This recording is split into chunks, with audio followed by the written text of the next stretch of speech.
Well, hey there, guys. Greetings and salutations. Welcome back to the channel for this installment of Open Mic.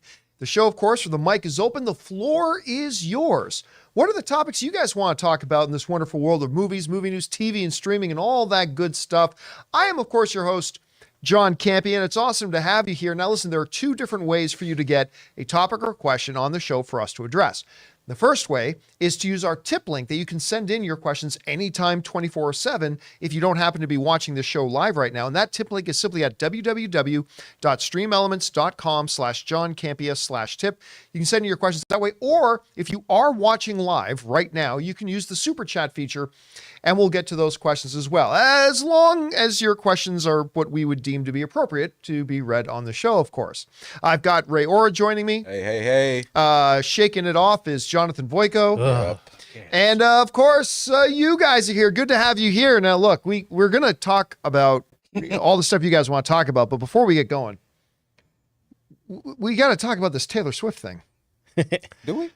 Like, who? What? Do we? So this morning, the news dropped this morning that there's a movie version, a concert movie of the Eras Tour that Taylor Swift is currently doing. And they were going to put it in theaters starting October 13th. Well, isn't that quaint? So I made a quick little video telling people, hey, if you don't think they're going to sell any tickets to this, you're naive. Taylor Swift is super popular. They're going to sell a lot of tickets to this.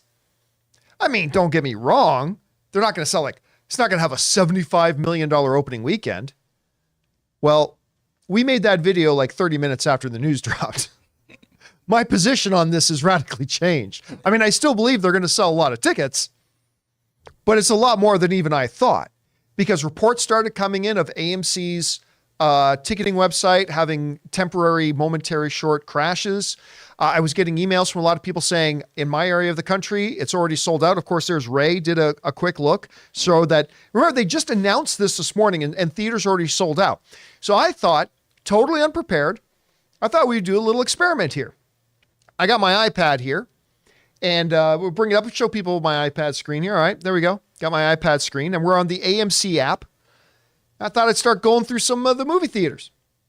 Okay. So we'll start with the AMC Burbank 16 at the top. One of the, that's used to be where the AMC Movie Studios was. That's mine. That's my home one. That's where we hired you. Yep. Was at the AMC Burbank 16 when we were doing that. All right, let's take a look. Show times. And we're going to move the show time to, it's October 13th, right? Yeah. Yes. Okay, so October 13th. Dolby only, please. All right. They've got 6 screenings of Taylor Swift Eras Tour, and I have a feeling, so let's see what's going on. First screening in the Dolby Cinema at 6 p.m. All sold out. Huh. The only seats remaining, even the front rows are sold out. The only seats remaining are the handicap, and even some of the handicap spots are gone. Okay. Are the front rows more expensive than the back rows because you're closer to Taylor? Because they're closer to Taylor. Will they be selling standing room only? So we're going to go to the, staying in the Dolby Cinema, we're going to go to the 9:30 screening.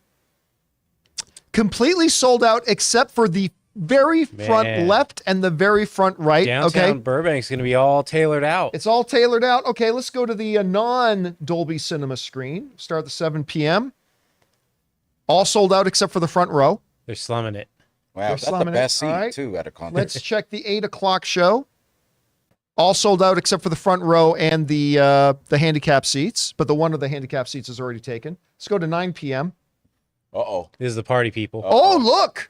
Some second row seats are still available. Signs of weakness. Wow. All right, and let's go all the way to 10:30 p.m. Oh, wow. That's like a 40% drop. All 3 of the front rows are empty. Just kidding. 30. What kind of flop is this? I know. All right, okay, so that's going to be the Burbank. opening. Let me jump over to what I consider my local theater now, the AMC Tyler Galleria in Riverside, California. Let's go up to the show times here. Again, I'll probably have to jump over to October 13th. All right, let's do that. All right, starting with the Dolby Cinema. Completely sold out, except for the handicap spots. All right. We'll go to the non-Dolby Cinema. Whoa. Not a lot of Swifties out here, huh? I don't know. That seems pretty solid. That's That's a regular. That's pretty full. And obviously they have until October 13th to sell those. Yeah, remember these tickets just went on sale today. They just announced this movie is still a month and a half away. Okay, so here's the 7 p.m. There's a couple of single seats and then the front row. All right, we'll go to the 8 p.m.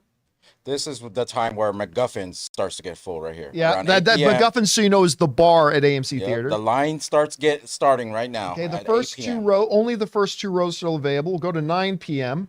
Yeah, but they're going to be telling their friends get in that first row. They're still available. Yeah, seats. other than the first 2 rows, there's only a couple of singles available. Remember, this movie's still a month and a half away. Let's go to 10:30 p.m. There we go. Oh, there it is. 10:30 p.m. That's where it's too much. Right? 10:30 p.m. Everyone trying to go sleep. Everybody's going to sleep No one sometime. wants a Taylor Swift All right, concert. what else? What is there? Another thing I can look for? No, that's it. We haters down here. All right. Well, look, that's just the tickets went on sale a few hours ago. It's gonna be a hella opening night. And guess what? What's going to happen here is what happened with the first Marvel Avengers movie, where it was scheduled to be on 3 screens in the AMC Burbank 16. Yeah, they're going to expand. But the day of opening, as all 3 screenings sold out, they put it into a 4th, and then that sold out, then they put it into a 5th. So all those screens you saw, these theaters are going to start to expand how many screens this is playing on. I've decided I'm going to call it now. This Taylor Swift concert movie is going to set the record for the biggest opening of the year. This is going to have the biggest opening weekend of the year. Right now, the record holder for the year right now, the number 1 opening weekend of the year was Barbie. And what do we say that was? Like 162? Yep. 162. I'm gonna say that the Taylor Swift movie, and I didn't say this earlier this morning, but this Taylor Swift movie is going to be the number 1 biggest opening weekend of the year. One of the biggest opening weekends of all time for a concert video. Followed by the biggest drop off. Maybe. I think it's in the theater way too long. I think that it's good for that 4-day, probably, but I'm not sure if it's gonna last until the next weekend. Unless Do you know how people many go back. Swifties there are, though? There are, but come on. What man. about the ones that How can't many- go that opening weekend? Yeah. These What might about be all the people that just This is got what screwed happens, out of Ray. the You tickets. make a statement, Right, and then we but start keep this in mind. convincing you of otherwise. There's 6 weeks until this movie comes out. Yeah. All these These are people, gonna here's the fill. ones who even heard the announcement this morning and instantly, and we're just talking about Burbank and Riverside. Yeah, but you know, I mean, once you got the popcorn bucket and you seen it once, you ain't going again. you want how much you want to Speaking bet? of popcorn, You ain't going again. How much you want to bet that there are Swifties out there who are already planning the You 3rd, ain't going 4th, again. 5th, 6th, and 7th screenings of this? It's gonna be the lowest opening of the year.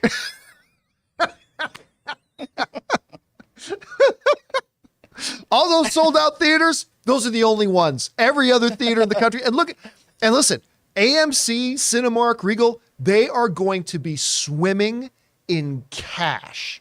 We talked recently about how the AMC CEOs talking about how they are in real financial trouble. AMC Theaters is in real financial trouble. Bring that image back up again. I'm telling you right now, this by itself is going to solve AMC's problems. I mean, they're going to sell millions of these fucking popcorn buckets. And they're going to sell millions of these soft drink cups. And they are going to sell millions of these shirts and millions of every other goddamn thing you can think of putting a Taylor Swift picture on. They don't have shirts yet, but they would be dumb if they don't have they will. AMC. No, they exclusive. will, for If anyone sure. hasn't seen yet, AMC Theaters has a separate website, and you could get exclusive to AMC T-shirts for like the big movies. Except Mutant Mayhem didn't have any shirts there, but you could go on there. There's a lot of cool stuff. Me and Jonathan were actually looking at it during lunch, and there's a couple AMC shirts. Oh man, they get it. They get the whole, Nicole Kidman. the Nicole Kidman thing. They know people make fun of it, and they have all these ironic T-shirts. It's great. Yeah, you should take a look at those, John. When you're I'm just telling you this. Like, again, as soon as I heard they were doing this, I knew this would be big. It's going to be big. You know, there was all those instant people say, no one's going to go see that. I said, guys, you're being naive. It's going to be big. But I wasn't thinking biggest opening weekend of the year big. And here's what's going to happen. This is going to make $4 billion at the box office. Well, no, it's not. But I'm just saying, it's going to make a ton of money at the box office. And even if she wasn't planning on another world tour next year, she is now. Yeah, this is gonna boost. I was thinking the same thing. It'll boost sales. You for know the what next one. they should have done? Opening night, a mini poster exclusive only to that night. The second night, another exclusive poster that you only get that night. They could Now you're really, thinking. But here's the thing. They don't need to give out I an know they exclusive don't mini need, poster. It's but already sold out. Even the next week, 10. Get all 10 out of 10. Night 10. Night 10 saying exclusive only for people coming on night 10, and it'll sell everything out again. Yeah. I mean, it's preposterous. It's a Taylor Swift world. Come on. This Taylor Swift North American world. yeah, I mean, this is going to make a lot of money for the movie theaters. Like this might be the biggest event of the year for the movie theaters. Good for her. Good for the theaters too. They get a little injection of some adrenaline. Yeah, I mean, I don't care about Taylor Swift. She's a hundreds millionaire. That's fine. It's for the movie theaters. This is really going to At a time- salvage a year for the movie At theater. such a terrible time, and then Dune is moved and everything. This is great. Dune's moved. Movies are coming out in theaters that the actors can't go out and promote. So it's like it's hurting the movie theater. These strikes are hurting the movie theaters. And so like to have something like this come along, You know who dreads it? who's that? The AMC theater workers. Yeah, Those gonna be some long lines that day. that's going to be a lot of long lines. And hopefully, I know nothing about quote unquote Swifties. Hopefully they're known for being a polite group. Yeah. I hope they are. It's not like it's a Las Vegas Raiders, the movie. Yeah, I wouldn't want to work in the movie. Shout out to Oh, y'all. shout out to Las I Vegas didn't say Raiders. that. Oh, you can't. They're not insulted. Raiders fans are not insulted by that. Raiders They are take pride crazy. in that. Raiders They're are- like the rudest bunch of them, and they take pride in that. Man, this is going to be huge. And then you know what? Remember, they made the announcement a while ago that Taylor Swift is going to be directing her first feature film. And I think it was Chris Carr who suggested, I can tell you right now, that's going to be a huge box office film. And I'm like, no. I mean, just because, a lot of movies have shown us just because somebody's popular in one area of media doesn't necessarily mean that if they're in or make a movie that their people are going to come out to support it. I'm changing my song on that now. Oh yeah, you want to bet that movie's gonna have exclusive songs? Of course that? it will have exclusive And then songs. people will be like, I want to listen to that song. I'm gonna watch this movie. Well, they're just going to go because Tay-Tay's Yeah, I know, directing I know, it. but you know how I know Tay-Tay? Because that's what Dwayne "The Rock" Johnson calls her. Calls her Yeah. Tay-Tay. So that's what we, anyway, just, it's bonkers. Guys, I have never seen anything like this. I have, all the years that I have covered movies and stuff like this, I have never seen anything like this. This is positively nutty, what's going on here. And, well, we'll see how it goes. Anyway, guys, with that all down, I don't know why I keep laughing. let's get over to you guys now and hear what you guys want to talk about. We're going to take your topics and questions here. So let's get started. Jonathan, what do we got up first? We got Amin who says, still don't understand the timing of Dune 2 delay announcement. It was literally a day before the Empire magazine spread came out, which still had October 2023 on it. Also, is it true that not being able to do ADR was a reason for the delay, or is that BS? I think Amin sent in the same question a couple of days ago. Anyway, who cares about the Empire? Like less than half of 1% of all moviegoers read Empire. So that's completely irrelevant, right? And by the way, the Empire gets their magazines and print their covers weeks before it actually comes out. So, that's irrelevant. Nobody cares about the Empire. And I say this as someone who loves Empire. It's one of my favorite outlets. But in the grand scheme of things, nobody gave one moment of thought about, well, what's going to be on the cover of Empire? So that's irrelevant. As far as was ADR, I have no doubt that ADR and not being able to get the actors to come in and do some finishing ADR is an issue. But that's an issue that can be solved within about 3 or 4 days after the strike ends. The real issue of it being delayed is that this is a movie with like 6 mega big name stars, and you can't have any of them out promoting the movie. They can't go out and do the radio tours. They can't do promotional pieces. They can't do the late night circuit. The actors can't promote the movies right now. And when you're a movie like Dune, and you got all these big name stars in it, you want to be able to send them out on the promotional tour and whip up enthusiasm and excitement about the movie. And that is the reason. Again, a bunch of minor ones. The ADR is definitely an issue for sure, but it's the fact that they don't have all these stars able to promote the film That's a big deal. And it's a bigger deal for Dune because this movie is the one that has like the biggest number of stars in it, right? To really leverage that. Like, I don't think Warner Brothers is going to delay Color Purple because the Color Purple doesn't really have, while it might be one of the best pictures of the year and get a nomination for Best Picture of the Academy Awards, it doesn't have a big long list of big, super well-known household names in it, right? So it's not as big of a deal. It's still a big deal, but not as big of a deal if you can't send them out on the promotional tour. But for Dune, totally different thing. All right, what's next? All right, from Anonymous with a $20 tip. Ebon-Moss Bacharach was also great as a cameo in The Expanse and also in NOS 4A2 Nosferatu with Zachary Quinto, where his role was amazing as the struggling dad and divorced husband with an alcohol problem. Fantastic actor. I mean, I love The Expanse. I don't remember him being in it. But I mean, everything from Girls, he was fantastic in Andor. He's a great little spot in No Hard Feelings. He is brilliant in The Bear. I mean, again, it's probably a coin toss about whether or not he's actually going to end up being Ben Grimm in the Fantastic Four. I just know that if he is, I think it's a great choice. All right, what's next? Brain Fog writes, I like streaming. By the way, our anonymous viewer sent in a $20 tip. Thank you, anonymous viewer. Brain Fog says, I like streaming, but also broadcasting channels still pulls everyone together. Nearly everyone in UK sat watching the end of Happy Valley. Probably will go down as one of the greatest ends to a thriller TV series ever. People were talking about it at work, etc. Unfortunately, I've never heard of the series, but this is why, like, Game of Thrones kind of mimicked the broadcast television thing by making sure their show dropped, their episodes dropped prime time at a certain, because that show became event watching, television watching event, right? People would organize dinner parties, barbecues, get-togethers that they knew. They circle on the calendar. 6 p.m. Sunday night, I'm sitting down to watch Game of Thrones. It's why they carried it through with House of the Dragon. And it's why Disney Plus just kind of realized, oh yeah, there's a lot of power in that. Let's do that with Ahsoka as well. I think it's going to be the way moving forward. Like, nobody does it worse than Netflix. The Netflix model of just dropping everything at once is the worst way to do it. And you will see eventually they will change that. But that's one of the big benefits of traditional terrestrial broadcast television is that, you know, it became event television that people knew at Thursdays, 9:00. That's when the show is, and all of us together in the country are watching it at the same time. It's something that some streamers have already figured out how to do right. And I think it'll become the norm later on. All right, what's next?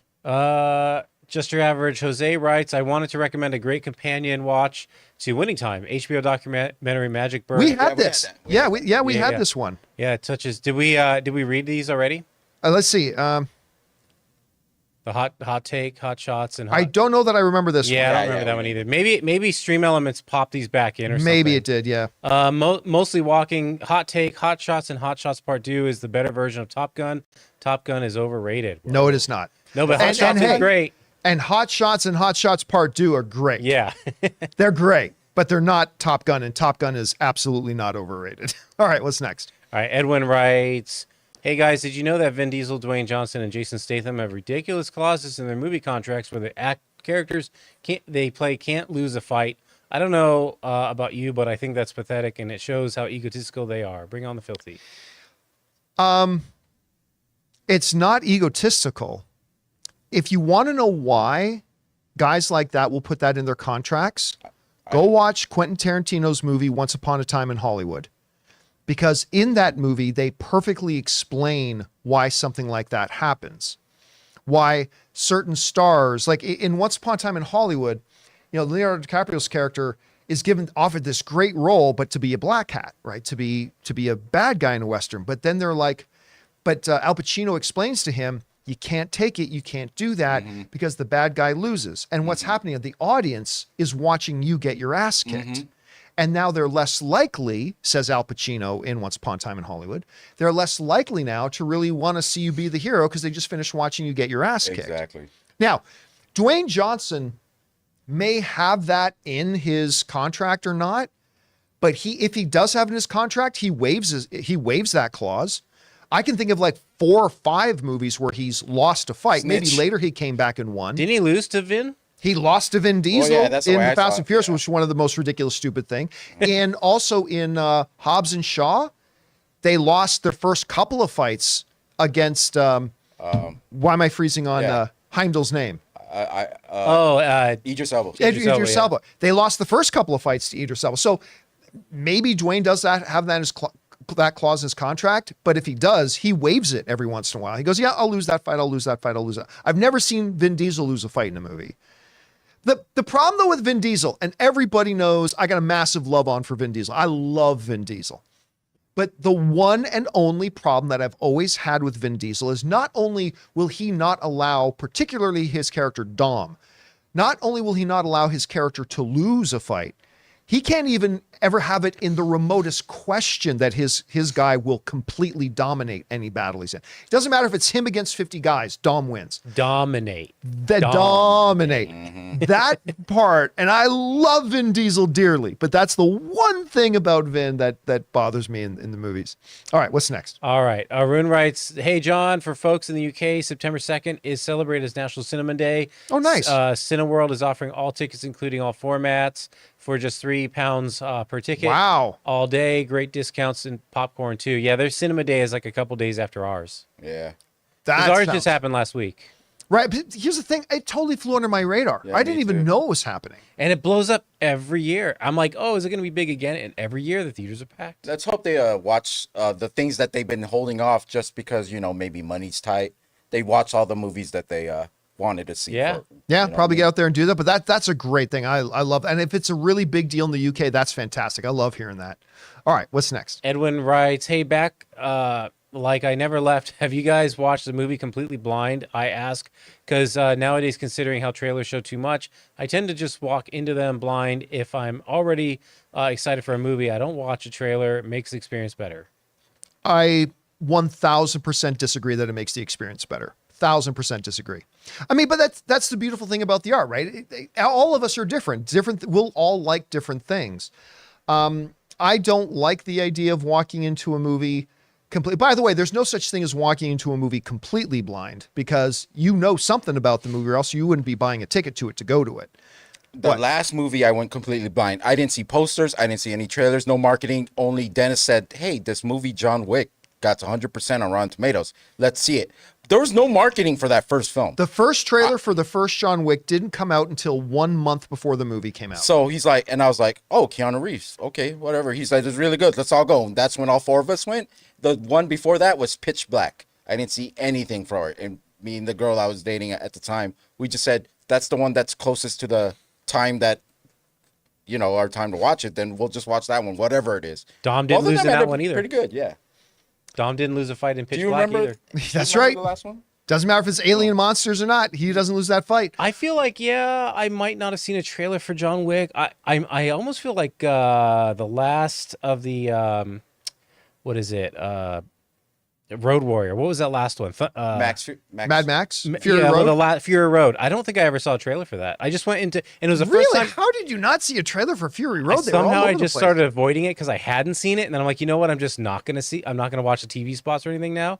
And then I was working at AMC, and somehow I missed that. But it was also my first experience in an AMC Dolby, and I was just like grinning ear to ear. Yeah, I still remember when they opened the first Dolby. That was an incredible. So no, I don't think going in what they call cold, I don't think that's a better way to watch a movie at all, even remotely. But there was another part to the question. What was the other part to the question? Yesterday, let's see. Trailers excited for the movie. I don't watch shows to make. No, that was it. Okay, yeah. I think I've probably seen 1 or 2 movies. Just usually it's been on streaming though. Right. I'll never. Here's the thing, I consider as an individual person, right? Just as an average individual person, my time and my money are far too valuable to just randomly drop on something I have no idea about. I often compare it to walking into Best Buy and seeing just a big white box and it just says box of mystery, $20. I'm like, no, my money is too valuable to me that I'm not just going to throw $20 at something I have no idea if it'll even remotely interest me, be applicable to me. I just think people's time and money is too valuable to treat movie going like that. Because every time you go to a movie, it's an investment of your time, because you could be doing 100 other things with those 3 hours that night.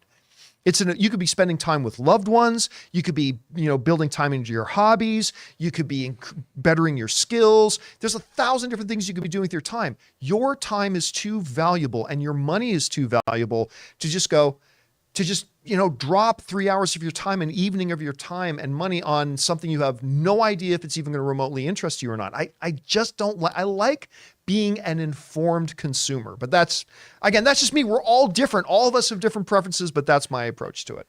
All right, what's next? Right, we got Garden Variety Vagabond, who writes, and we kind of addressed this earlier today, saw that the Ana de Armas yesterday lawsuit was dismissed with the judge calling it self-inflicted and the plaintiff lacking standing. Not only was she in the trailers, but in the cast list on the streamer. Universal said trailer is artistic expression. Right, so, but here's the catch. So, like, some people think that just because Universal won that case, that automatically means now moving forward, nobody can bring that lawsuit. That's not true, because it was established, and it's now precedent, that in an earlier hearing before the trial began, a motion was brought to dismiss, and a judge ruled that no, under the terms of what this lawsuit is being brought under, it does have merit. There is merit. Doesn't mean that Universal will be found liable, but there is merit to take this to trial.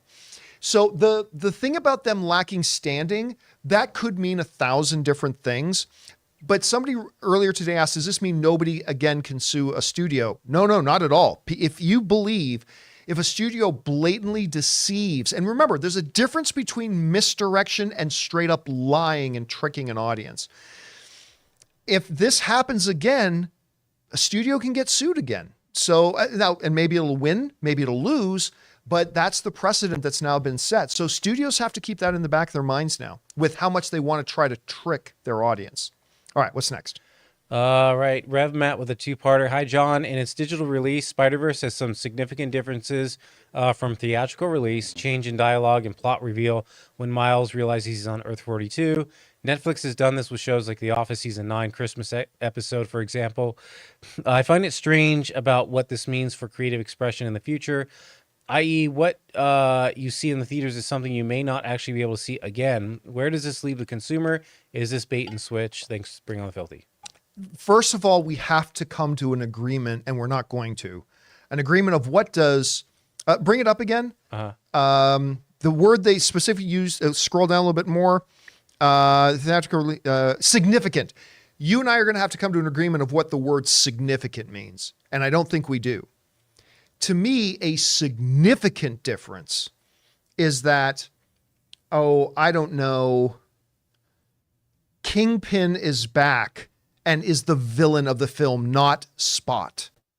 That is a significant difference.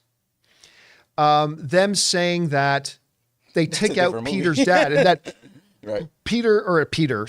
Miles's dad isn't in the movie at all.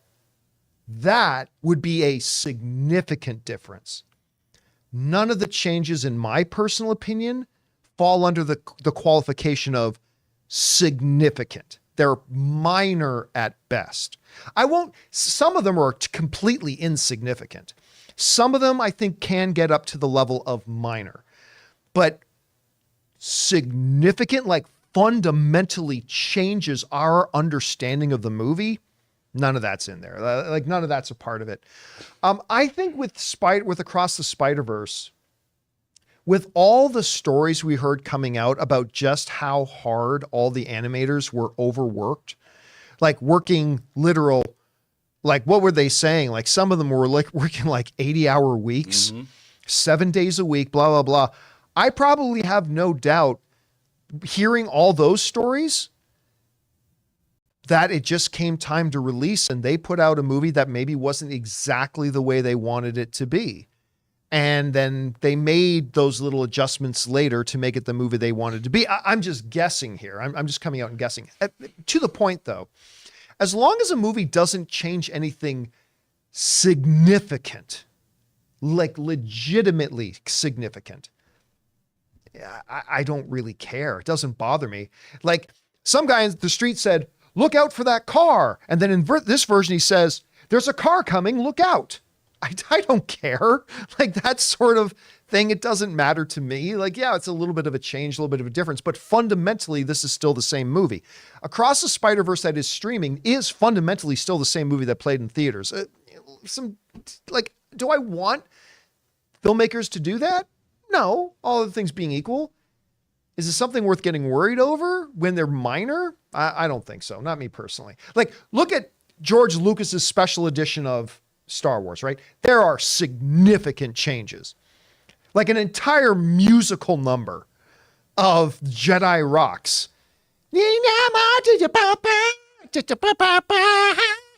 Like that's a significant major change, right? That's not what this is. And as long as it doesn't get to that level, I'm personally okay with it. All right, guys, listen, we got a lot more to get to, but before we do, we're going to take a break here for just a second and thank a couple of sponsors of today's episode of Open Mic. Our friends, the ones who actually provided me with this shirt, the most comfortable button-up shirt I've ever actually worn in my life, at Marine Lair and, of course, DraftKings. Guys, we want to take a second and thank the sponsor of today's video, Marine Lair. All of us as guys are always looking for shirts that look good, but more importantly, are comfortable. Now, I want you to imagine the softest thing you've ever worn, and that's Marine Lair. Marine Lair is the go-to brand for great fitting and stylish closet staples. Based out of California, where we are, Marine Lair clothes are that perfect mix of laid-back style that also looks and feels premium. And these t-shirts stay soft no matter how many times you wash them. It's time to invest in a wardrobe that will actually last. For a limited time, our listeners and viewers get an exclusive 15% off discount with the code Campea at marinelair.com. Like many of you guys, when I looked at Marine Lair's website, I could tell how good their clothes looked. But it wasn't until I got my hands on them and actually put them on that I knew just how unbelievably comfortable they are, which for me is the most important thing. And guys, how many times have you felt that you were in between sizes when buying clothes? What's cool about Marine Lair is that they have in between sizes. You finally no longer have to make that difficult choice between medium and large and extra large. I think we can all admit that the perfect tee is hard to find, but look no further than Marine Lair. For a limited time, get 15% off with the code Campea at marinelair.com. That's Campea for 15% off your entire order at marinelair.com. Saving your closet one shirt at a time.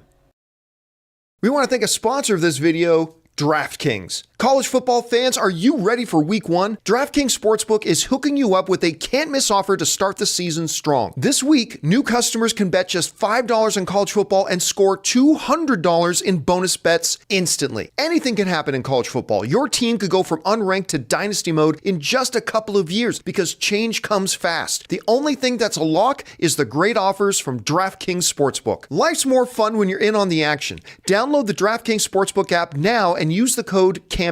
New customers can score $200 in bonus bets instantly when they bet just $5 on college football. Only on DraftKings Sportsbook with code Campea. The crown is yours. Gambling problem? Call 1-800-GAMBLER or visit www.1800gambler.net. In New York, call 877-8-HOPENY or text HOPENY 467-369. In Connecticut, help is available for problem gambling. Call 888-789-7777 or visit ccpg.org. Please play responsibly. On behalf of Boot Hill Casino and Resort, Kansas, 21 plus age varies by jurisdiction. Void in Ontario. See dkng.co/football for eligibility, terms, and responsible gaming resources. Bonus bets expire 7 days after issuance. Eligibility and deposit restrictions apply. And thank you to our friends at Marine Lair and DraftKings for sponsoring this episode of Open Mic. All right, guys, that down. Let's get back to your questions. What's up next? Anonymous says the senators in Ahsoka acted the same way that the world acted when Hitler rose to power after Hitler had failed coup in the early 20s. Also, over under 2.5 episodes for Anakin and Ahsoka. No, you can't make a comparison. Like in Ahsoka, the facts and visual video evidence of all that stuff makes them going, I'm sure everyth's fine. You can't compare it to. What was the final part of the question, though? The other one was, and then are we going to see Anakin over under in the next 2.5 episodes? I think it's already pretty much been confirmed that we're going to see Anakin, but what was the 2.5? Oh, just like within the next two.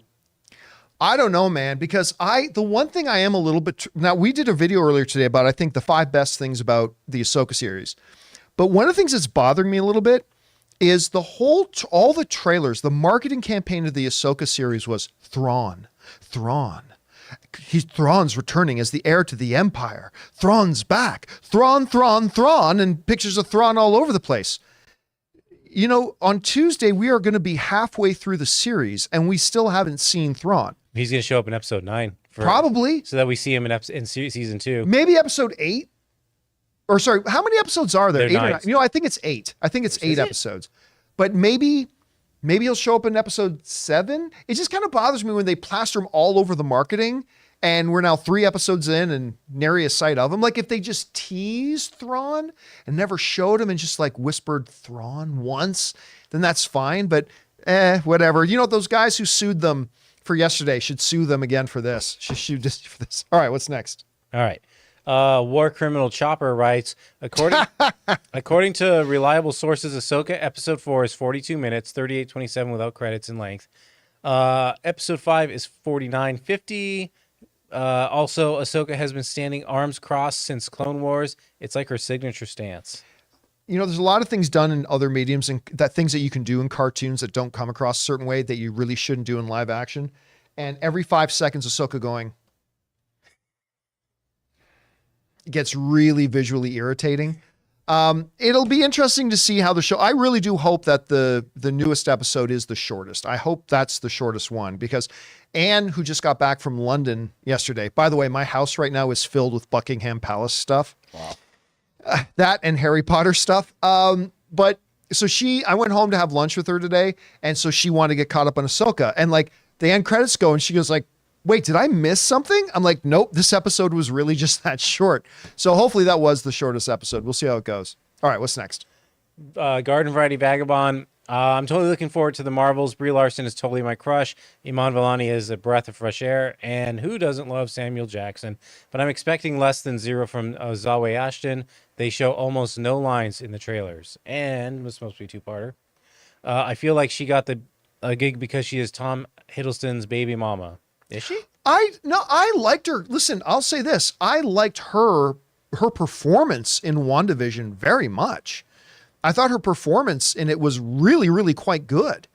That being said, they didn't do much with the character in WandaVision, at least a significant amount to get me really invested in her, like the way I got invested in Ms. Marvel.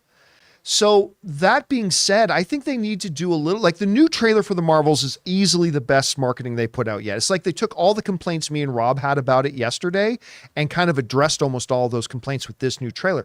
But the one thing they really do need to do more of is to get us invested in Photon. They got to get us more invested in her. Oh, Zawe Ashton is the new Ronin, the accuser.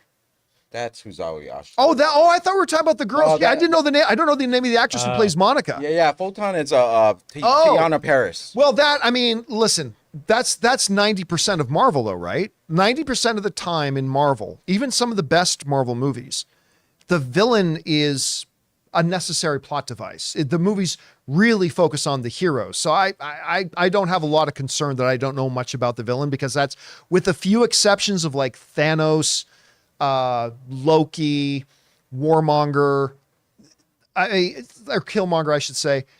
A lot of the movies, the villains are there because they are there to provide a plot emphasis, and that's it. So I'm not really all that concerned about not knowing much about this new accuser yet, but I hope they come across well in the show. All right, what's next? Garden Variety is back. In my 30 years in the Army, I know many generals now. My second cousin was a 4-star general. A general cannot move a whole fleet, which she asked for without Pentagon approval. What was stupid was none of them would have been whiny while asking. This isn't the real world. This is Star Wars. And in Star Wars, we've seen a lot more. And remember, what she was asking for was to go and investigate something. That's all she was asking for.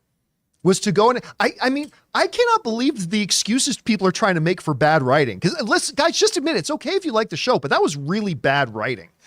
In that, like, again, like I was saying to Ray yesterday, it would have been different if like she was asking permission to take a fleet and go and commit to a planetary bombardment, like to go and to commit to a planetary assault and start war. That would have been completely different.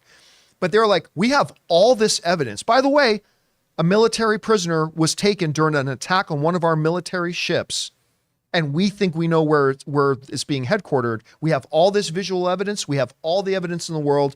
Let me go look into this. Nah, I'm sure it's fine. Like, that was ridiculous. And again, my video earlier today, a lot of things about Ahsoka that I do like. and that I'm enjoying and that I'm looking forward to seeing next Tuesday. But that is just pathetic writing. Like, that aspect of it was just pathetic. All right, what's next? Little Frog writes, Cavill is too old to play Lambert's Highlander, who was 29 years when the movie was released. He was 29. He looks so much older. He dies very young and is immortal at that age forever. People of that era rarely live past 40. He could be Ramirez. Otherwise, it's going to be stupid. I like Cavill. Completely insignificant stuff you just mentioned. Completely insignificant. It doesn't have to be exactly the way the first Christopher Lambert one was. Okay, like the character was like 27 in the movie. Who cares? That's not an important part. That's not an important detail to the plot and story. It's not an important or vital thing to the DNA of the story of that movie. Not once in that movie does his age, other than the fact that he's lived centuries old, but his biological age, not once was that ever a factor in the original movie. Never brought up. It's never been a thing. So nobody will care. And believe me, nobody loves that original Highlander movie more than I do. I'm the only, like, if some of you do, I'd love to hear it. But I personally don't know anybody else that has the original Highlander in their top 10 favorite films of all time. The Highlander is there in mine. But that is an insignificant detail. That is not important to the overall story and mythology of the idea of these immortals born throughout history that live throughout the centuries and feel this draw to something called the Gathering, an unknown force and pull to the point that they'll have to batter with each other until there can be only one who will win the prize, and they don't know what the prize is. What if any of that does whether the character is 27 or 37 come into play and matter? It doesn't matter at all, remotely, unless you mistakenly think that any remake has to follow all the even irrelevant details of the origin. I've often said this: the job of a filmmaker who is either remaking or adapting a book, old TV show, or old movie, their primary responsibility is not to be as faithful as they can to that source material. Their number one responsibility is to make the best movie possible. Henry Cavill will make an outstanding Highlander. He will make a great Connor McLeod. And the fact that he is older, it's fine. It's kind of irrelevant. Doesn't matter. So it'll be fine. It'll be fine. Listen, the movie might be crap, right? The movie might be crap. But if it's crap, it'll be crap because they made a crappy movie. It's not going to be because, well, if only Connor McLeod was 29 instead of 39, that would have made all the difference in the world. I don't think it would. Yeah, so I don't care if Blade is Mahershala Ali 60. I still want his Blade. Yeah, right. Make it. No, but you're exactly right. You're 100% right. It's like, well, Wesley Snipes was this age in the first Blade. How come Mahershala Ali is like 16 years older than... No, I really want this Mahershala. Yeah, it doesn't right matter. now, him only, okay? Let's get that going after the strikes are done. Let's go. All right, what's next? Danito writes, hey, John, I just started law school. And Nice. I realized how much your argument skills have rubbed off on me after all these years watching your show. Oh, boy. While I don't agree with everything, you say, you certainly know how to make your points well. Thanks. Bring on the filthy. Well, first of all, congratulations. Even getting into law school is not an easy thing to do. So congratulations on that. I'm glad you're pursuing your passion. But I love the fact that you don't always, I don't want people to always agree with me. That's not the point of being a film fan. It's not the point of my show. I always tell people, unlike some others, it is not my job to say things you agree with. And it's also not my job to convince you to agree with me. That's not my job. Too many bloggers, podcasters think it's their job to convince other people to agree with them. Here's what my job is. My job is to give you my honest opinion about something, right? And give you my opinion in such a way that does two things. Number one, makes it clear as to why something is my opinion. And then number two, make it clearer for you about why you agree with me or why you disagree with me. So like if I can present my position on something in such a way that it helps you bring into focus even better why you disagree with me, that's my job. Then I've done my job. So yeah, I love it when I have people writing and say, look, I really love engaging with your show and I only agree with you about half the time. I'm like, perfect. That's the way film fandom should be. We should be able to disagree with each other and share our different perspectives on it and be all the richer for it. So I'm glad you said that, and I appreciate it very much. All right, what's next? All right, we got Amin who writes, was putting together my top 20 favorite films list, and although a bunch of them are probably the same as most people, there's a few I think are more unique on my list. The Martian, well, Ray would agree. Yeah. Spirited Should be Away. number one. Spirited Away. I'm going to see that in October in theaters. Ford v Ferrari. Whiplash. Whiplash was like one of my favorites of that 2014. And Sing Street. Thoughts on those films? Sing Street was great too. All of them fantastic. But here's the thing. All your films are like the vast majority of the ones on my list.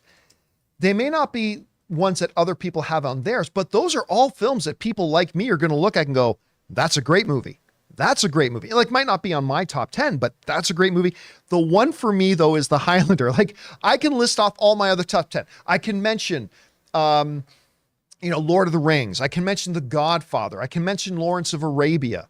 I can mention Usual Suspects. I can mention those ones, and everybody goes like, yeah, that's great. I mean, it might not be on their list, but they go, that's great, that's great, that's great. Until I get to The Highlander.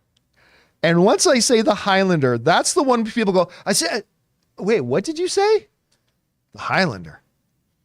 The one with the sword? Yeah, The Highlander. That's the one that people kind of look at me like I'm a little bit crazy for having in my top 10. The way you said it. But in my top 10 it is. And in my top 10 it shall stay. One movie no one really agrees is Pump Up the Volume. That's one of my favorite movies of all time. And you know what? It's not on my top 50 list or anything, but I loved that movie. Yeah, I really like it. It's one of the ones where I was super young, but I finally understood a movie. Like I was like, oh, I'm super mature now. All right, what's next? We just read that. Garden Variety says, John, as always, Kevin Feige heard you and he answered your request. Yes, he did. That was a quick turnaround. The latest trailer for the Marvels is just for you. Anything else you want him to do next? I'll tell you what, Rob and I were texting back and forth this morning about that. It's like, because you guys who saw our shows yesterday, Rob and I specifically talked about, here's everything that's been wrong with the Marvels marketing so far, right? This has been wrong with, like, we don't, maybe the movie will be really good, maybe it won't, whatever. But here's all the things that have been wrong with the Marvels marketing and why they haven't gotten us excited about the movie yet. And then they put out this then one day later, literally hit every talking point. It literally hit every point that he and I talked about. Now, it's not the best trailer in the world or anything like that. Yeah, but it literally addressed a lot of those things. It's like, okay, now they're on to something. So I hope the movie's good. I really do. Just for Iman Vellani's sake, I really want it to be good. The only thing I don't get about the Marvels trailer is when's Blade release When does Blade show up? Release date, Kevin. Come on, give me something too. Well, you know what? They can't even write a script right now because the writer's strike is on. It's like a Remember small that? They note. literally got rid of their writers and hired. For and 2 days. News came out, hired a brand new writer. 48 hours later, WGA goes on strike.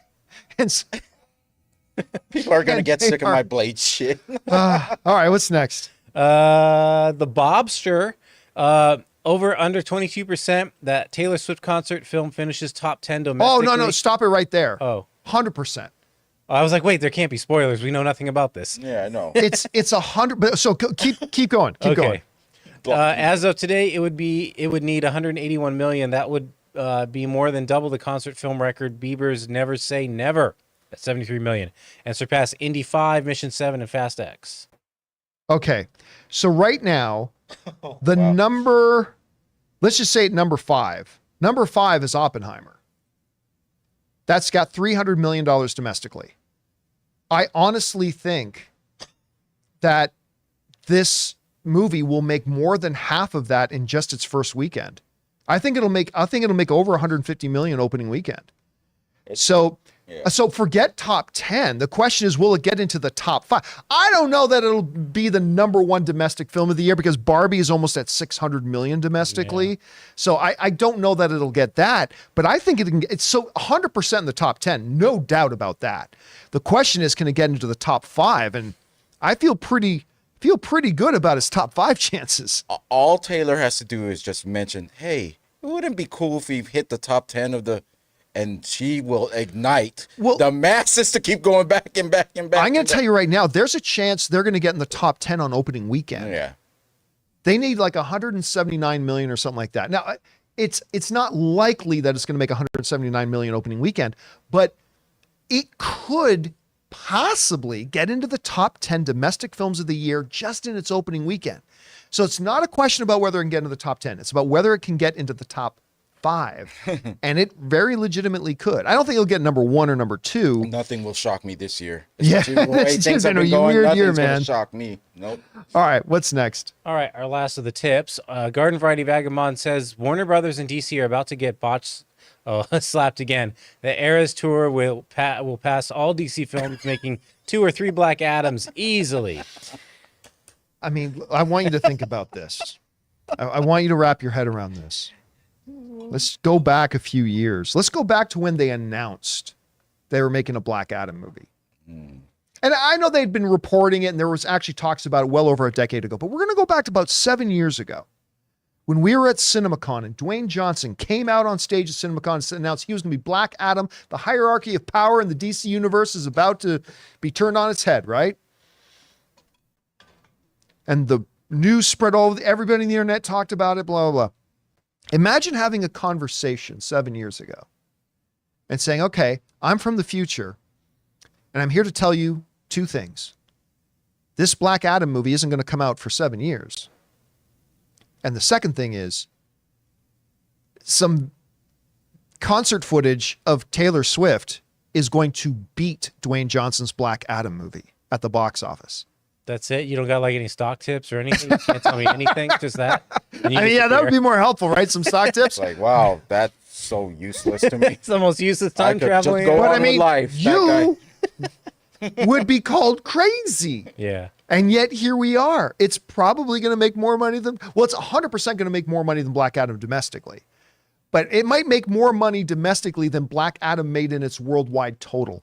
How much, wait a second, let me just double check this. How much did Black Adam make? Because I know 390 something worldwide, but how much did Black Adam make domestically? I got It made 168 million domestically. Okay, get this. Taylor Swift's movie is going to make more money in its opening weekend than Black Adam did in its entire domestic theatrical run. Say that to yourself 7 years ago. Do you believe yourself? 100% you don't. 100% you don't. All right, what's next? That's right. I said tips were done. I'm stupid. Here All we right, go. well then let's take this moment, take a quick break. We're going to thank the last sponsor of today's episode, my mobile service provider. They came in really handy for Ann as she was over in London, our good friends at Mint Mobile. Guys, we want to take a second to thank a sponsor of today's video, Mint Mobile. Signing your life away to a big wireless provider is kind of like being trapped on a roller coaster from hell. Sure, it looks like fun at first. They probably even threw in a free phone, but now you can't get off. Month after month of insane bills and unexpected thrills, like overages and surprise fees. If that sounds like your current big wireless plan, it's time to get off the ride with Mint Mobile. For a limited time, wireless plans from Mint Mobile are just $15 a month. That's unlimited talk, text, and data for just $15 a month. You guys know before I came to Mint Mobile, I was paying triple what I am paying now on the standard big wireless plan, and I will never go back. All plans come with unlimited talk, text, and high-speed data delivered on the nation's largest 5G network. Use your own phone with any Mint Mobile plan and bring your phone number along with all your existing contacts. To get your new unlimited wireless plan for just $15 a month and get the plan shipped right to your door for free, go to mintmobile.com/Campea. That's mintmobile.com/Campea. Cut your wireless bill to just $15 a month at mintmobile.com/Campea. And thank you to our friends at Mint Mobile for sponsoring the John Campea Show. All right, guys, that down. Let's get over to the live questions. Those of you who are watching live have been using the super chat feature. Let's get over to your questions right now. What do we got up first? Okay, up first is going to be Andy. Came home last night to prepare for a new episode of Riverdale, only remember again that the show was over last week, and now I feel weird and emptiness in me. Oh, It's funny that I don't feel any of that. yeah. Well, tonight is One Piece, baby.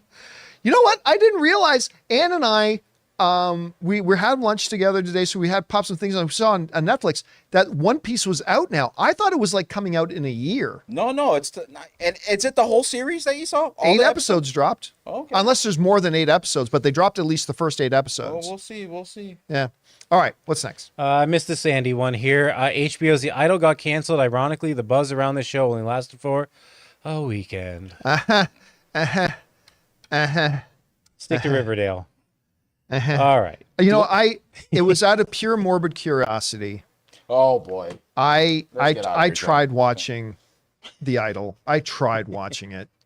It's really bad. Did you delete your watch history? And I feel bad saying that because it's made by a good Canadian kid, The Weeknd. For those, some of you may not, The Weeknd's Canadian. And so I want to be supportive of anything a good Canadian kid does, but it was really bad. We have our good days and our bad series. Yeah, we have our good days and our bad series. All right, what's next? We got Dwayne Fernandez who writes, "Hey John, I just want to share my experience. I had no interest in One Piece as well, but my friends all wanted to watch it when it dropped. Watched episode 1 and it's pretty fun." I'm glad you enjoyed it. Listen, I am super thrilled for people who are One Piece fans and want to watch this, and now it's out. It's there to watch. I think that's awesome. I'm super happy for you guys. It's just not for me. That's all, and that's perfectly okay. I mean, I'm going to see it only because, like, being honest, my neighbor did all the previs for it. Oh, and, that's cool. Yeah, and so they're like, hey, it's coming on, so I can't just like, oh, I didn't. Well, catch if that. you did the previs on it, I would watch it, Jonathan. Thank you. All right. I wouldn't. What's next? Haas TV says, like you, John, I enjoy a good concert film. What were your thoughts on MJ's This Is It? Dog controversy aside, what a show that would have been. I don't think I saw it. I didn't see it either. Speaking of The Weeknd, the last concert film I watched was The Weeknd's Los Angeles SoFi concert, which was fantastic. Ann and I watched that with some friends, and I was just blown away by it. It was so good. What about concert film like that you seen? The last one that you saw? That was the last one I saw. Oh, really? Yeah. Okay. Yeah, the Weeknd one. That was the last one I saw. All right, what's next? Brandon Parks writes, John, please help. My regular handle is Never Lose Your Nerd, but I haven't been able to interact at all lately.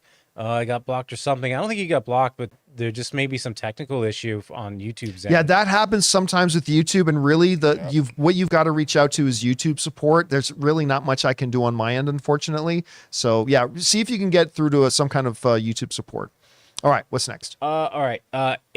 Abraham Villegas writes, Taylor Swift got me in a virtual queue for her concert tickets and to go see that concert in theaters. The LA show that I went is the one that will be shown in theaters. Nice. Yeah, apparently one of the 5 sold out shows they did at SoFi Stadium is going to be the basis for the one that's coming out. So, which ironically is also where The Weeknd did his one from.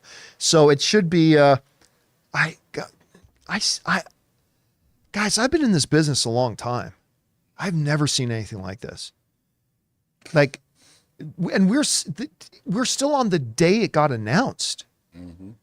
How many shows and screenings and showtimes are going to be sold out 2 weeks from now? Like, anyway. Well, I am definitely going to go. Whether I'm going to go see this opening weekend or not, I'm going to go to the movie theater and just see the sights and see what the scene is going to be. Oh, it's like. going to be mayhem. Yeah. I'm going to have to go see that for myself. All right, what's next? Let's see. Oh no, we did that one. Kyle Schneider writes, thoughts on the new Five Nights at Freddy's trailer. It looks like the same footage, though. I haven't seen the new one. I know they just dropped a new one. I haven't seen the new one. Look, I'm not going to lie to you, though. My initial excitement for this movie took a pretty bad beating when I found out they were going to do a day and date with Peacock, because that usually turns out to be disastrous. And I didn't love the first trailer. I didn't mind it. I didn't mind it, but I've been waiting for this Five Nights at Freddy movie for a long time. And I don't know, maybe the second trailer will change my mind on it, but so far I'm not tremendous. You're not all that stoked for it either, Ray? Jonathan was here when I was watching it. Here's my big problem. Well, watch it, the original one or the new one? No, the newest one. Oh, I haven't seen the newest one yet. Okay. My big problem with it is here. Like all the live action parts with like the two like the non costumed or whatever characters. It looks great, but for some reason he doesn't like the bad like the they don't look like they're animatronic part. characters? Yeah, they don't look like they're a part of the scene. Is my big problem. Like if I told Jonathan, if they made it look like just some jaggedy Chuck E. Cheese costume. Like, and actually you could see someone walking in it and stuff. That would be more scary to me. I know they're supposed to be robots, but I just think the way they did the characters itself, CGI. yeah, it makes me laugh. That's so bad when it's supposed to be scary. But I know, and I'm here's the sorry. thing, But they they're do look exactly like they do They in the do. game. Like And some of the 100% shots exact. where he changes the camera and they're in the TV, I don't mind those. But when they're face to face with them, it's where I see the I discrepancy. don't think it's as much CGI as you think, though, because we saw all of those like in the little crafting claymation. house where they were Yeah, making them. the little claymation. Yeah. I gotta see more. I'm still gonna watch it, but it's just been funny to me right now. All right. Which is the problem. All right, what's next? Okay, we got Christopher Brickner who writes to give an idea on how bad Flash's legs were. It opened to 55 million in US. Its total gross was 108. It couldn't even double its opening weekend. You didn't even have to look further than its second weekend. It took over a 70% drop. Now, a 70% drop in your second weekend is kind of understandable if your movie made 150 million opening weekend, because that means everybody went to go see it. With a $55 million opening, that meant there was still a lot of people to go see it, and they didn't. I mean, this right from, again, when you go back, we talked about it on the John Campea Show earlier today. From its very announcement 10 years ago was a disaster because they ended up announcing the movie on the same day that Grant Gustin's Flash show debuted, which a lot of people were pissed off about. Even Stephen Amell was on camera with me and saying, what the hell are they doing? Like, they just cut Grant's show in the knees. They just cut him off at the knees right away by, like, they should have the spotlight on this brand new Flash series, a big, wonderful opening, and they stole the spotlight from it by announcing a movie. And then you had nearly 10 years of ineptitude and incompetence when they couldn't get this damn thing together. They went through multiple sets of writers and directors and all that kind of stuff. And it took them nearly 10 years to get this movie to the screen. And then in the midst of all that, they had already, by 10 years later, they had a completely failed DCEU. Then they had a star of the movie going crazy and all the stuff Ezra Miller did. And it's just, and then the opening weekend was super disappointing. The second weekend was a record setting kind of drop off. It ended up being one of the biggest comic book movie flops of all time. And now it just debuted on streaming on HBO Max to really low numbers. It is a complete book of failure, of chapter after chapter of failure. And before you think I'm just being a hater, I loved this movie. I think the movie itself is great. Maybe it got what it deserved, but I loved the movie nonetheless. I had a really good time with this movie. But yeah, it is a big book with many chapters on failure. Well, and also just going into like DC's failures. I mean, Blue It Beetle just contributed to even Blue more. Beetle's domestic is not even 50 million. It's 48. I mean, what's its worldwide right now? 84 altogether. It still hasn't crossed $100 million. No, 84. But you know what? But it goes back before that, right? Wonder Woman 84. Extenuating circumstances, yes, but nonetheless, like 160-something million. The Suicide Squad, extenuating circumstances, yes, but whatever. Shazam 2 couldn't even make $200 million. Black Adam, with the biggest movie star in the world, couldn't make $400 million. Now you got The Flash and now Blue Beetle. Nothing out of the 7 films they've put out in the last 5 years, none of them have made it out of the 300 millions. None of them. Out of 7. And other than the first Wonder Woman and Aquaman, every single DCU film has underperformed and failed to live up to their potential. They've all, again, except for Aquaman and except for the first Wonder Woman, they all divided the audience. They all divided the critics. They never got a resounding amount of love from anybody. And eventually the audience just completely gave up on it. But Flash, like from 10 years of development hell, botching the announcement, all the drama with the star, that just added to it. I mean, that whole thing was such one big bloody mess. Well, you know what? At least they waited for the Flash series to end before they could show the movie. They to show announced it? respect to the series. So Oh, yeah, Stephen that's Amell- why they did. It was Stephen a Amell. respect. See what they did? See? Total they listened respect. to you. All right, what's next? Raymond Verrata writes, concerts from Taylor and Beyonce are reigniting the economy. Fans come out of town to see these concerts and stay at hotels. Other countries are asking them to play abroad to prop up the economy. Yeah, I mean, look, that's always been true of these really, really big shows, right? And these big events. Actually, I mentioned my wife, Ann, was just in London this past week. And the main she did a lot of stuff in London, but one of the main reasons she went is because one of our dear friends, her best friend, Corey, her boyfriend, she's been with Nigel now for over 5 years. Nigel McGuinness is the play-by-play guy for AEW, the number 2 big wrestling promotion in the world. And they had their big event, I think it was called All In, at Wembley Stadium.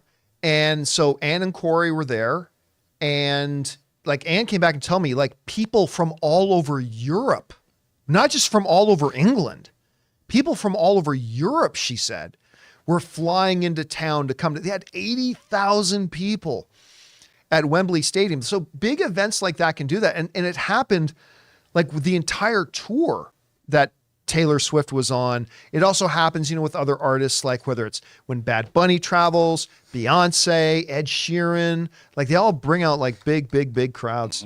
All right, what's next? Harv's K writes, guess we're not going to get Exor Swift. Blumhouse just moved the Exorcist movie up from 10/13 to 10/6 to avoid the Swift juggernaut.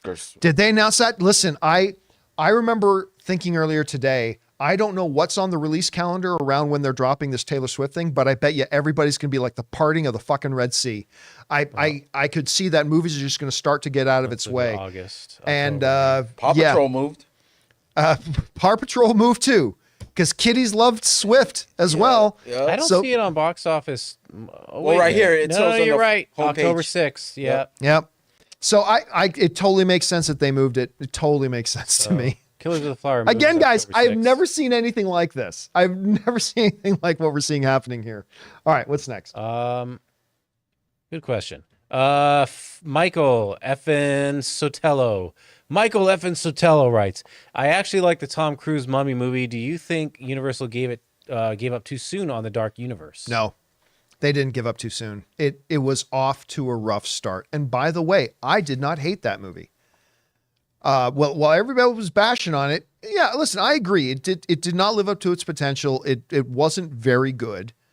But I didn't think it was the train wreck a lot of people made it out to be. But even if you go with the best case scenario, like me, where I didn't think it was a total waste, there's some things in it I quite liked. It was not a strong start. Like, you try to do something like that, you need to have a strong start. Because guess what? The biggest star you've got in this universe, you just led with it. You had Tom Cruise. You just led with your strongest star, and it underperformed. And now your next movie isn't going to have Tom Cruise in it. And they had some very, very good actors lined up. But I mean, none of them are Tom Cruise. So I actually think it was probably listen, they made so many mistakes. They never should have announced 6 movies before the first movie ever came out. They never should have done these photo spreads with all these actors that are going to be in these future movies. They never should have done that until they put out the first movie and saw what they had. But that being said, they made the right decision to kind of like ex-nay it after that, because it was not going to go in the right direction, because generally speaking, most people disagreed with you and me. Most people thought it was a pretty horrible movie. Like, I didn't think it was horrible, but most people did. So there's not a lot of coming back from that. All right, what's next? John Redcorn. How are they making another Expendables? And is anyone interested in it? The last one came out 8 years. I think it's 9 years ago. Mm-hmm. It wasn't good and it lost money. I'm not convinced it lost money. They actually make those movies really inexpensively. They make them pretty cheap. And here's the thing, just Stallone, I think one of the big things too, although it was already in motion, but I mean, King of Tulsa is actually really quite good. And it got huge numbers. King of Tulsa got huge numbers. But there's always going to be a built-in audience for a movie like that. And if you make it with the right budget, then you don't have to make a whole hell of a lot for it to be a profitable enterprise. And that's probably how something like this, like if this was a $200 million movie to make, never would have been greenlit. So I think that's probably how they get around it. And listen, Stallone still carries a lot of power in the industry. Oddly enough, but he really does. He carries a lot of power still in the industry. And if Stallone wants to get something done, it'll probably get done. All right, what's next? All right, we got Fangblaze 71. My favorite childhood show on Ninjago started in 2011. Is about to come out with season 17 soon. It's insane how long this show has been on for. I didn't even know it was a show. What, the Legos? Yeah, the Ninjago. And I'll tell you what, I never even heard of the TV show. The Lego Ninjago movie, pretty good little movie. I like the movie. I'd never seen this. I didn't even know it was a show. But the movie was actually pretty good. All right, what's next? All right, this is just Duck clarifying. I wanted to reiterate and say I'm a proud Mexican, but felt Blue Beetle to be disingenuous in its representation. Sorry if my previous chat with Skip was offensive. Happy that for those who liked it. Listen, as somebody who is not Mexican, I'm Italian Canadian.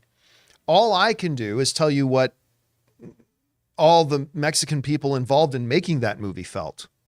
They felt that they've said they felt they poured all their heart and soul into that and tried to do right and try to do proud by giving representation. And I'll tell you what, as an outsider looking in, I thought they did a very good job with it. I felt that it felt very emotionally true.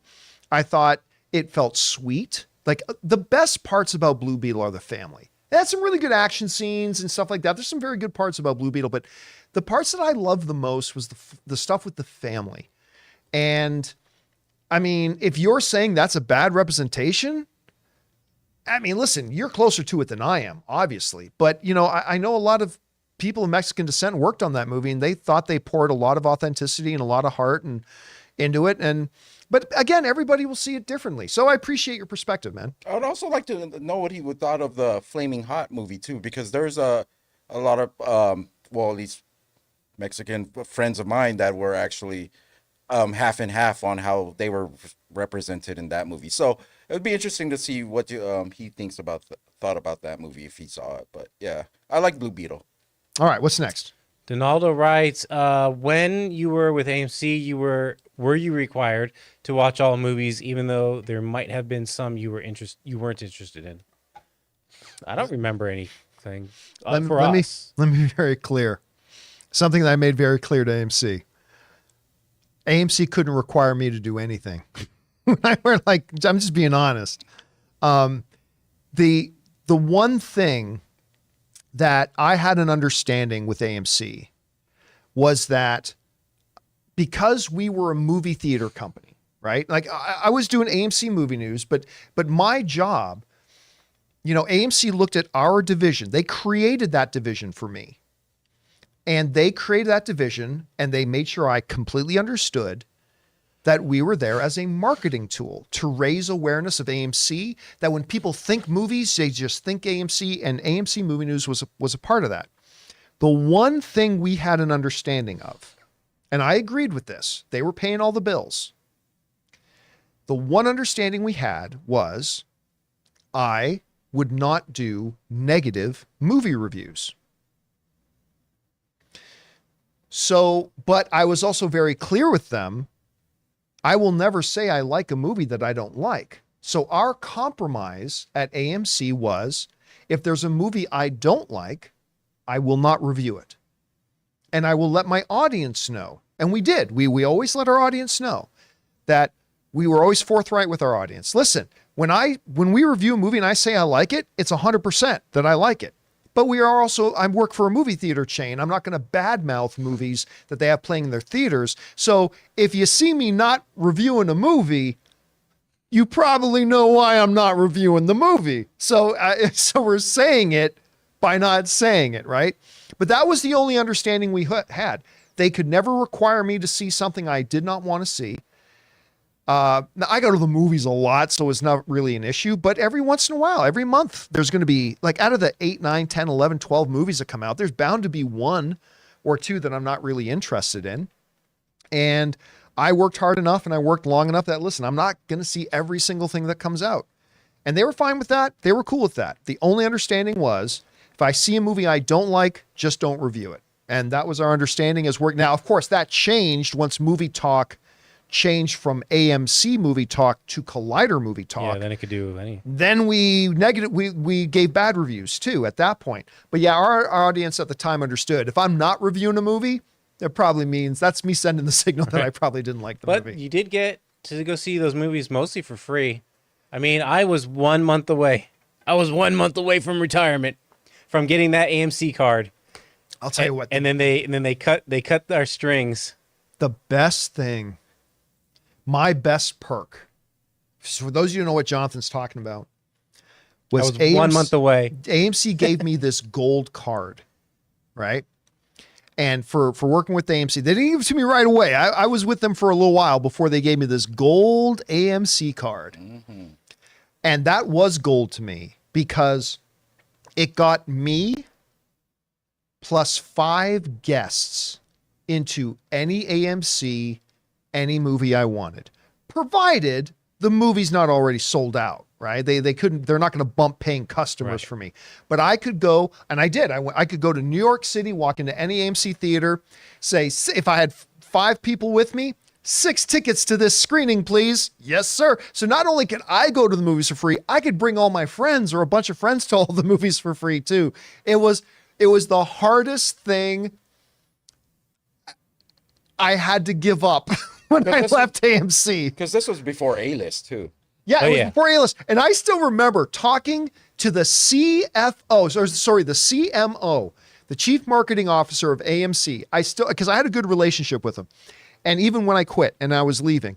And I remember in our discussions as we're trying to set up, my departure and all that kind of stuff, I remember I made this hard pitch for them to let me keep that AMC gold card. And I came close. I came close to getting them to let me keep it, but they were like, it's probably not appropriate that you still keep the card. I'm like, are you sure? So yeah, I missed out on that card, man. I missed that card. That card was so sweet. All right, what's next? Joe Adonis writes, "Hi, John, and Ray. All the show times at my local AMC on October 13th and 14th for Eras Tour are all sold out. October 15th has some breakneck spots available. Ticket watch, $100+ million weekend box office." Or that's a question, actually. I listen, earlier today, I said this movie's going to be really big. Not a $75 million opening weekend big. Now I think $100 million is the floor.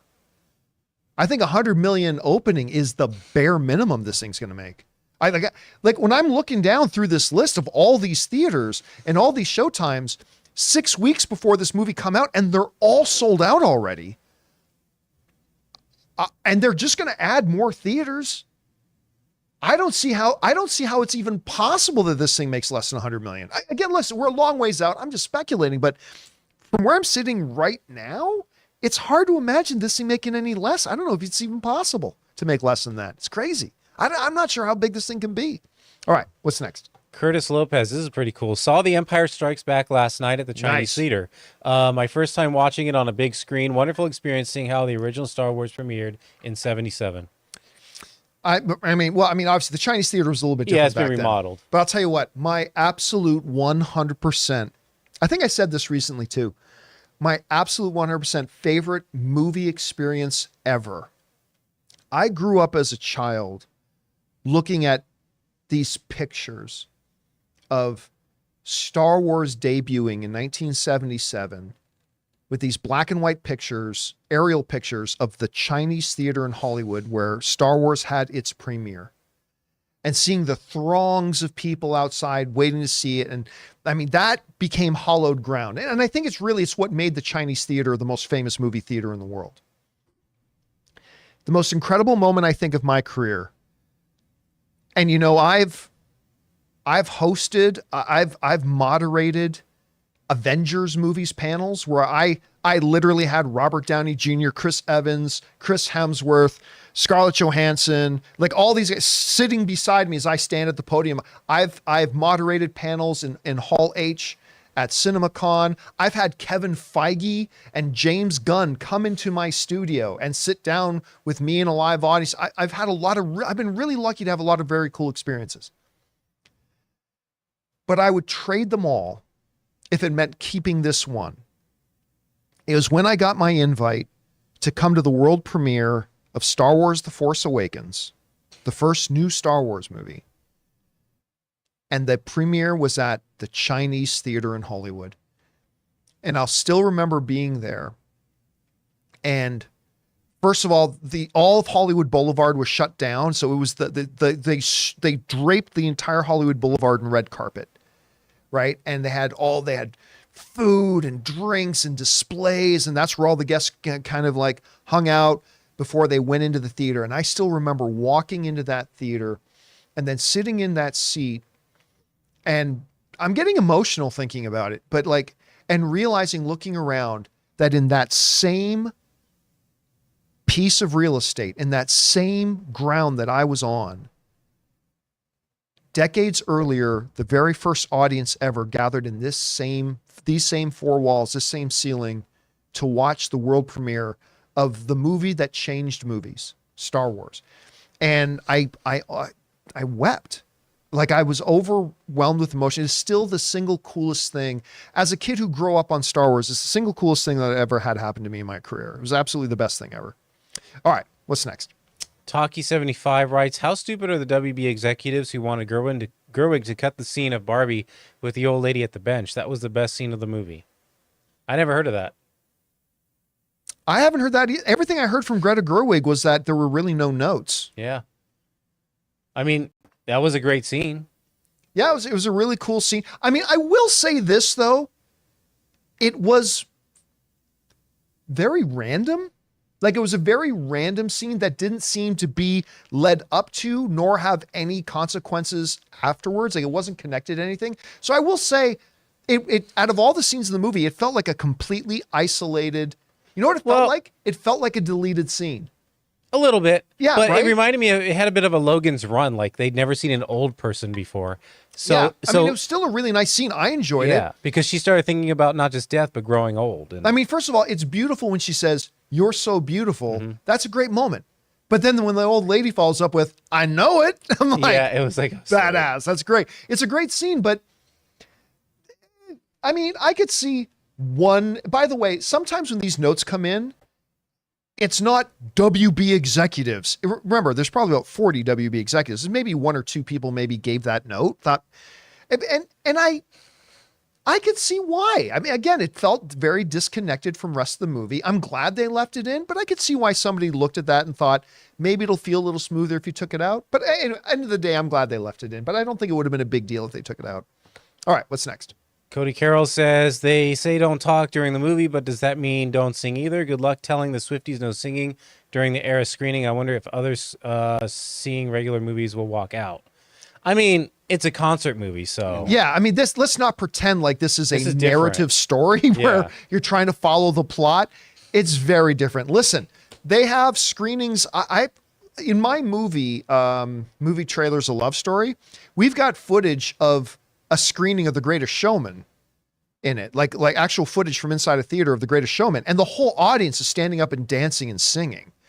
I mean, so, and you know what? These theaters, they're very well most of them are very well soundproofed, because I've been sitting in the theater next to a big sci-fi loud space explosions movie and never heard a peep. So I don't think it's going to be a problem, to be honest. And also, I think this is one of the rare times where you're going to be the weird one if you don't know all the words to the Taylor Swift song. Oh, yeah. Listen, I guarantee you, I think audiences are going to be disappointed if they go into a theater and people aren't standing up in their seats and singing along. They're going to let you know. It's going to be very, very different from a regular movie. All right, what's next? King Daddy Goat writes, 1 week till football, any Super Bowl predictions? You know, it's tough because last year I was really convinced it was going to be the Bills. And the Bills were very good last year. Don't get me wrong, but I thought there was a possibility the Bills could go undefeated last year. Like, that's how good they looked. This year, it's so hard to tell right now. I mean, is Rodgers still going to be Rodgers? Is he going to be the Rodgers of a few years ago, or is he going to be the terrible Rodgers from last year? So the Jets, if he's really good, the Jets could be really good. I think, you know what? I think it's a Cincinnati Bengals year. I really do. I think it's going to be their year. I hope so, but you know what? I think there's going to be one shock team this year that actually either makes. It's going to be Detroit. Detroit's going to shock the world. I think. I think the Lions are going to shock the world this year. It was a good draft this year, right? Yeah, and then it was a good draft. But they were putting that team together really well last year. I mean, but I think it's going to be. I think this is going to be the Bengals' year. But again, ask me that question after week 5, and we'll see where we're at. Yeah, we'll see. All right, what's next? Dr. Stinky, what game have you been painfully addicted to? Mine would be Fortnite. They just added Ahsoka, and even the game character has her arms crossed. I mean, I've been playing a lot of Baldur's Gate lately, but yeah. but I mean, the game, I've really been obsessively addicted to 2 games. The first one, I mean, going back to the day, yeah, I played a lot of TIE Fighter. I played a lot of X-Wing, stuff like that for sure. Day of the Tentacle is one of my all-time favorite games from LucasArts. But the one that I became like obsessively obsessed with, the first one was StarCraft. Me and my friends were just always play StarCraft. Always constantly playing StarCraft. And if we weren't playing StarCraft, we were building custom maps and we're then playing those custom maps. I mean, it was pretty big, but nothing. Everybody knows what I'm saying. To channel my inner Irish singer, nothing compares to my addiction to World of Warcraft. I spent a lot of years and a lot of hours. Equip the magic spell of the... I forgot the South Park episode. I spent way too much of my lifetime sitting down playing World of Warcraft. I will say this, since I tried it with a keyboard and mouse, just couldn't get it. If they actually started the game with a controller, I might be in the same boat. I don't think it's possible. Yeah, I know. It's not possible, just the way it is. Unless you could build a controller with like 30 buttons on it. That's the only reason why. Yeah, it would be a hard one to do on that one. But I'm really getting into Baldur's Gate now. All right, what's next? Frankie C. writes, seen Barbie 2 times, waiting on IMAX now. Seen Taylor Swift at Levi Stadium. Nice. Liked it so much. I went to SoFi Stadium on 8/7, and I live in Seattle. Oh, and I also have tickets to Miami 2024. Hey, don't hate on me, okay? I actually remember.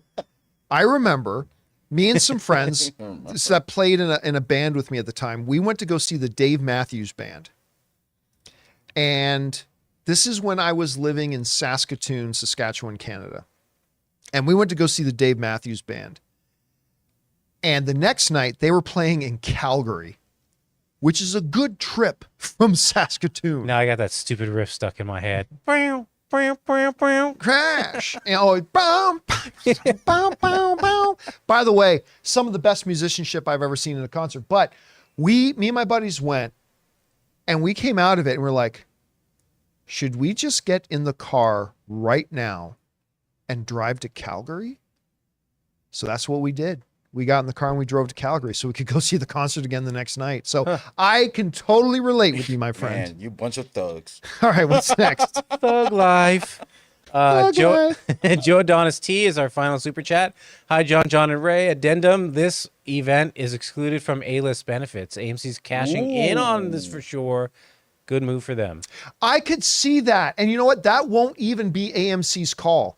So before anybody, and you know I get mad at AMC very easily, but this is not something. This is not something to get mad at AMC over, because AMC is able to do this because they have agreements with major studios about how money gets divvied up. This is a special sort of thing that AMC has no such agreement with. So I think even if AMC wanted to apply A-list to it, I don't think they'd even be allowed to. So I'm not surprised if it turns out that you can't use A-list for this event. I've not seen that report myself. I'm just saying I wouldn't be surprised if that's true. Yeah. And if it is true, don't blame AMC, because I don't think they have a choice. I don't think they're allowed to do that here if they don't have that agreement with whoever's distributing this. So it's a different thing. But oh my God, this is gonna make so much money, guys. It's gonna make so much money for a frick. And all they had to do is walk into the concert, hold up some iPhones. I'm sure they shot it better than this. Hold up some iPhones, record the thing. Let's edit it into a movie version. Okay, done. Put it in theaters and let's make $200 million. No problem. This is crazy. Anyway, guys, that'll do it for today's installment of Open Mic. Thank you so much for being here and making this show part of your day. Big special thank you to all you guys who sent in those questions. Number one, because you gave us great fun things to talk about. But number two, you supported this channel as you did, and all of us involved with the show. Thank you guys so very much for your support. Don't forget to come on back and join us again tomorrow for the next installment of the John Campea Show. So until then, we got Ray Ora. See you tomorrow. We got Jonathan Voico. Later. My name's John Campea, and until next time, my friends, bye-bye.